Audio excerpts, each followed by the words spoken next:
Coucou tout le monde, c'est Maxime de Mobile Addict. Vous avez été pas mal à apprécier la vidéo sur comment améliorer l'autonomie d'un appareil sous iOS 11, que ça soit un iPhone ou un iPad, et vous avez été nombreux à me demander des trucs et astuces pour améliorer l'autonomie de l'Apple Watch. Et on voit ça tout de suite, allez c'est parti.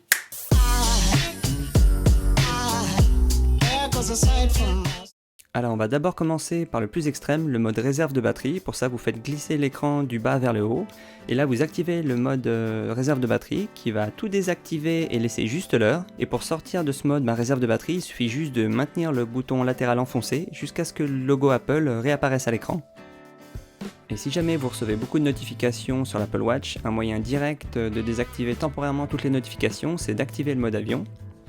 Mais il est plutôt recommandé de désactiver les notifications dont vous n'avez pas besoin et qui sont copiées depuis l'iPhone vers l'Apple Watch, car ça réveille en fait l'écran de la montre à chaque fois et ça consomme de l'énergie pour rien. Pour cela, rendez-vous sur l'iPhone et allez dans l'application montre et là dans la section notifications, vous désactivez, vous décochez toutes les notifications des applications dont vous n'avez pas besoin. Si jamais vous pensez qu'une application consomme plus d'énergie qu'elle ne devrait, vous pouvez forcer la fermeture d'une app en maintenant le bouton latéral enfoncé jusqu'à ce que l'écran d'extinction apparaisse, puis il suffit de maintenir la couronne digitale enfoncée jusqu'à ce que la liste des apps réapparaisse. Quand vous vous guidez pour aller à un endroit grâce à l'application Plan sur l'Apple Watch et que vous connaissez votre itinéraire, il est recommandé de désactiver le guidage sur l'Apple Watch en maintenant le doigt appuyé fortement sur l'écran jusqu'à ce que l'icône quitter apparaisse, puis d'appuyer dessus pour arrêter le guidage.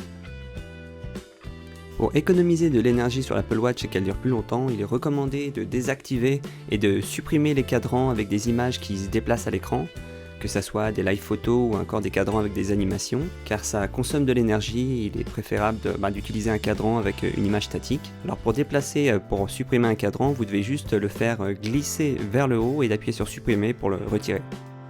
Un autre réglage que vous pouvez activer pour économiser de la batterie sur l'Apple Watch se situe dans Réglage général accessibilité, puis sur cette page, cette fenêtre, de cocher l'option réduire les animations, ce qui va limiter les animations de l'interface utilisateur.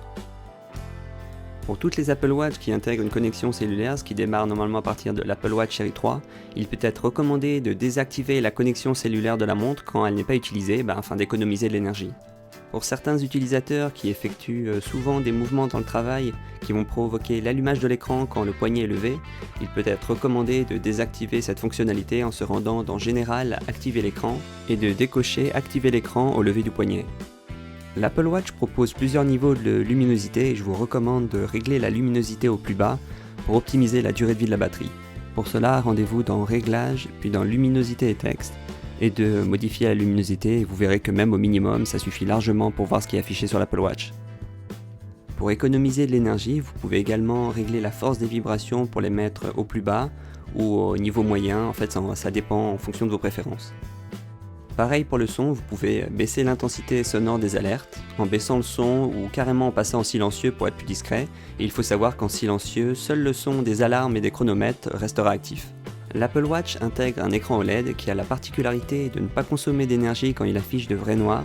C'est pourquoi il est conseillé d'utiliser un cadran en noir et blanc avec 0 couleur pour que l'écran consomme un minimum d'énergie.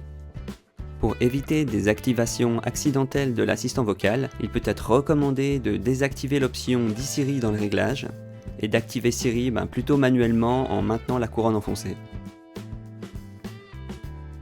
Les complications sur le cadran d'une Apple Watch s'actualisent en arrière-plan, c'est pourquoi il est recommandé de désactiver les complications dont vous n'avez pas besoin et que vous n'utilisez pas pour économiser de l'énergie.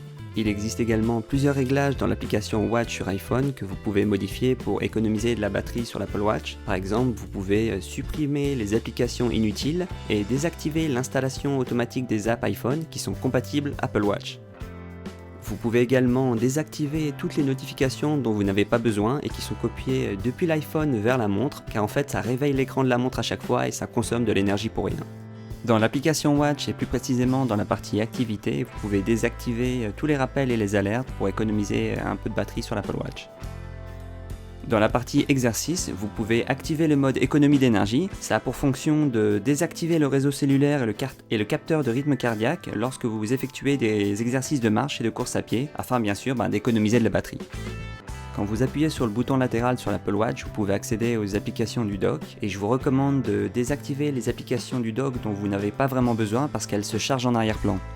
Dans la partie générale et actualisation en arrière-plan, vous pouvez désactiver l'actualisation en arrière-plan pour toutes les applications ou bien l'activer uniquement pour certaines applications que vous jugez utiles. Je vous recommande plutôt la deuxième solution et d'activer l'actualisation en arrière-plan uniquement pour les applications que vous utilisez le plus souvent. Il y a également un autre réglage que vous pouvez activer, on va dire en cas de dernier secours pour conserver la batterie, c'est en vous rendant dans Général Accessibilité et d'activer le mode nuance de gris, ce qui a pour effet de donner une teinte monochrome à toute l'interface et donc de consommer moins d'énergie. Je vous déconseille également de désactiver le Bluetooth sur l'iPhone car même si la montre peut se connecter à un réseau Wi-Fi, ces communications Wi-Fi consomment plus d'énergie que si la montre communiquait avec l'iPhone en Bluetooth. Je vous recommande aussi de redémarrer régulièrement votre Apple Watch, à peu près environ 1 à 2 fois par semaine, pour permettre à la montre de redémarrer fraîchement, sans application qui tourne en tâche de fond. Et toi, c'est quoi la meilleure astuce que tu utilises pour améliorer l'autonomie de ton Apple Watch ? Si tu as aimé cette vidéo et surtout si tu as appris quelque chose, n'hésite pas à me lâcher un gros pouce bleu, partage-la et abonne-toi pour le prochaine des prochaines vidéos. Allez, ciao! Darling,